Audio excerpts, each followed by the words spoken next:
So my video got disconnected. I'm gonna have to make it part one, but I think I got most of the stuff I wanted to say in that video. So go watch part one. I got more to say, and I guess it was gonna go to 40 minutes practically, anyways, just because of how much I had to say. I know I repeat myself sometimes. I'm sorry for that. I do have that problem from time to time. But what was I talking about with Arasaka?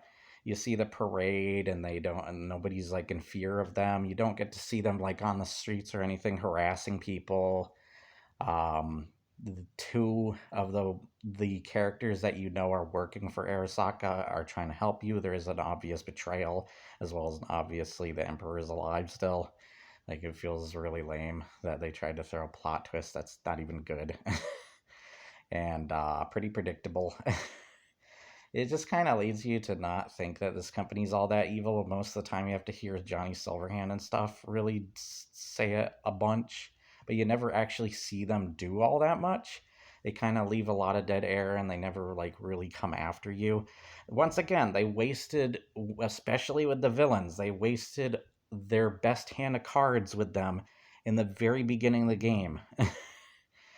And that's why I think Manly Reviews thinks that the beginning of the game was as good as it gets, because they wasted that potential, and then they never did much with it after that, where the rest of the story kind of goes in all these other directions depending on what quests you do and who you decide to do. And you can do all those quests no matter how many playthroughs. The only difference is like who you romance and such. And even then, there's not many romance options in the first place, nor do I even remember most of the characters. And you kind of have to do exploits with some of them. Like, Judy is a lesbian, so you have to, like, if you want a male character to be with her, you probably have to give them the feminine voice or whatever. So, or the voice actress. So, yeah, there's kind of weird things there. So I don't know where to go with that stuff. But yeah, I just felt like the world was empty. It needs more life. Maybe they'll do this stuff eventually, but I feel like with how the game was forgiven so quickly, and how hostile some of the fans have been, and how it's been utilized in kind of manipulative ways, even. And cringy too, like the Idris Elba thing I mentioned in the last video. God, that was cringe. But there's just a lot of stuff that was over the top and ridiculous, and I felt like that's one thing, that this game was a game I wanted to like. And I honestly didn't have that many glitches and problems with the game at first, but every time I came back to it, I just liked it less and less. The game originally had like over 800,000 people playing it. It only got like a quarter of that back when the uh, DLC and such came out, the update. And it only had like over 200,000, maybe close to 3. But that's only like a quarter of that original amount. That's not even counting console. And we know that console is not going to get most of the mods, the mod support that the PC does. So I don't know where to go from there. But yeah, I want this to be my last two videos on Cyberpunk. This is why I got so sick of Cyberpunk. I hated all the freaking buzz around it. It got really annoying, and like I said, a Groundhog Day repetitive. And their priorities did not feel like they were in the right place. They took too long with a lot of stuff they should have done quicker. And the world just feels freaking empty for those reasons, and it feels like certain things are harmed by the lore and such. And the fact that it feels like you're just role playing as V. I even feel like Geralt, you were role playing more outside of just being Geralt. You were a Witcher. You even had a hideout and a faction of your own. You even talked to other factions and stuff and got to know them and such better. You didn't really do enough of that in freaking in Cyberpunk, or at least it doesn't feel like it. And you know they're not going to do much to fix the actual story part, because they don't think there's anything to fix there. But there's clearly a lot. I think a Cyberpunk sequel would actually be great. Um, But at like this point, it's kind of like feels like the Evil Within and the Order 1886 of how I feel like. I don't want a game like that, The Order, though, to have a sequel. But when Evil Within and even The Surge, those are probably better to use as examples. Also, I want to say one more thing. CD Projekt Red is held up as like one of the best like RPG studios, yet only one game for the longest time was the only one that was notified as their like the best RPG to put them in that league with others. I don't feel like they should be treated as above other RPG companies. These other RPG companies have multiple games and franchises known that are really good RPGs, from Obsidian to frickin' BioWare and such. And I know how some of those companies are nowadays, even Bethesda. Uh, they still did great things back in the past, and to hold like Cyberpunk is also bad was bad when it originally came out for 3 years practically. And yeah, it's just been ridiculous, the buzz around it, to hold it to the same extent. They've only made one franchise, and then Cyberpunk came out and it sucked. So why do people hold it to higher or just as equal to a standard of those other companies? It's just freaking ridiculous. Even Larian Studios has had more freaking games under their belt technically. Like it's kind of like the From Software stuff, except even From Software still have more games where they originally had to work their way with like Demon Souls and Dark Souls. It wasn't until like Dark Souls 3 and such where they got the biggest parts of their fan bases and became as popular as they did and well known as they did. And they started winning awards for games like Elden Ring and such after that, and Sekiro. It just kind of feels ridiculous. And for ongoing game, I don't honestly think that Cyberpunk deserves it. This is also a company that twice now has blamed the fans and the consumers for the original state of the game was in. I feel like that's kind of nasty. I know there are hardworking employees and people that mean well at CD Projekt Red, but still, when these are the people representing you, I think you need some new people representing you. And I remember Yang Yi and Angry Joe covered that stuff. I can't remember exactly when or where, but I'm sure it's somewhere. It exists. I know it. You can't hide it. This is the internet after all. You can try, but you can't hide. But yeah,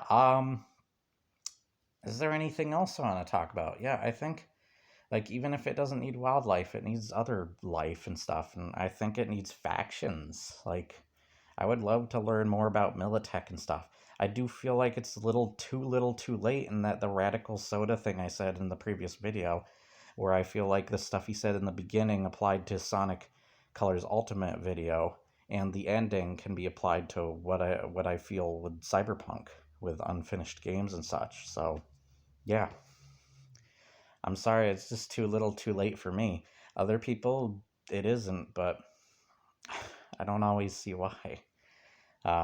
It's just weird. I've had people who have told me when I've said that this game doesn't have true effects on its world and stuff, and that when you do certain actions, the world itself is affected. People have come to me and said the opposite, and I still don't see that stuff. Like, I feel more of that stuff in other games. Hell, even, once again, Skyrim has more choices somehow that actually matter. Like, take, for example, joining the Dark Brotherhood or the Thieves Guild. Like, you not only get extra dialogue options, as well as they come up to you during random encounters. I think Cyberpunk needs random encounters as well. And there's different interactions of dialogue, even the same with like guards in the game, or with how much conversational stuff you can have with merchants. Like even the merchants, unless they're tied to a quest line, don't have much to do. They're just kind of stationary beings that are there in Cyberpunk. They don't have like questions you can ask them. You can't ask them about their business. You can't do a quest for them really. It's just like most stuff has to be tied to the quest lines of either side quests or main quests in the game, and it just feels linearly structured and weirdly in that way. um, yeah, I don't know what else to say. I feel like I've said everything I needed to now. I feel a little bit more satisfied with these two videos. Kind of wish it didn't go into two videos, but there's a lot of talk to talk about. There might even be more, depending on maybe stuff people bring up. Or it might bring some more stuff to light. I don't know that I thought about but didn't really think about during the video. I think a lot better when I'm typing stuff in and looking into other stuff um, off camera than I am on camera most of the time. So there could potentially be stuff that I'm not thinking about that are there. That's for sure. But nonetheless, yeah, I I think I'm pretty much set on everything I need to say. Um, I was saying with the Surge and Evil Within, like, I think those sequels are brilliant. They could potentially have a really good sequel with Cyberpunk, just like that, where the first games were meh, and not very good. I have a lot of reasons why I don't like the Surge and Evil Within as well. I have warmed up to them a little more, but I still don't like them that much. So, yeah, it's kind of a similar situation. Same with how I feel with Outer Worlds. I think a lot of the stuff Scruffulus said about Outer Worlds could kind of apply to Cyberpunk, in my opinion, too, in some ways. Kind of feels like there's a lot of fake role playing elements in it and such. And even if like, I don't know how the DLC is, I haven't played it, I've mostly seen stuff on it. But if it is truly good, it still shouldn't be pulling the weight of this game, the full game. Most of your experience is going to be with the full game, unless you decide to just restrict yourself to the DLC and exploring that world. Uh, I also found another interesting thing is usually when I replay a game, like even Skyrim and the Mass Effect series, I actually really love the dialogue in Mass Effect, and like it's my favorite part, and I don't skip it anymore. When I'm skipping dialogue in Cyberpunk on just my second playthrough alone, I don't think that's a good thing.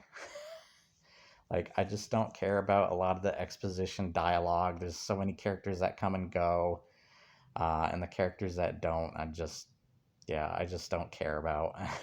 I don't know much about them, and even if I did, the game's just so boring with people. It's so weird. It's kind of that feeling I had about Mass Effect originally back in the day. I thought I was going to get really bored by Mass Effect because it was a game that did so much talking, but I actually liked that part the best about the game because it was so interesting. I mean, people have that same thing with Cyberpunk, but for me, it was kind of that fear I had with Mass Effect originally, where it was like, okay, the talking actually isn't that great, and I'm kind of bored because of it and want to skip it all. So, and while you can do that in a lot of segments, and I appreciate that, I also do appreciate the perks. Though once again, they contribute to the gameplay, and like I said, the gameplay feels like it's doing most of the weightlifting here. Um, but yeah, that I think that's everything I have to talk about. Uh, yeah, I always freaking hated a lot of the drama being created around the game and stuff, and just how ridiculously overbloated things were going on around it. It just felt like, oh, what the hell? Even the Inside Games thing tried to defend CD Projekt Red because they were swearing that, oh, they didn't actually promise these things when they did, and there's video evidence as well as words. They can say the opposite later, but they did originally, and they were even bragging about it at times.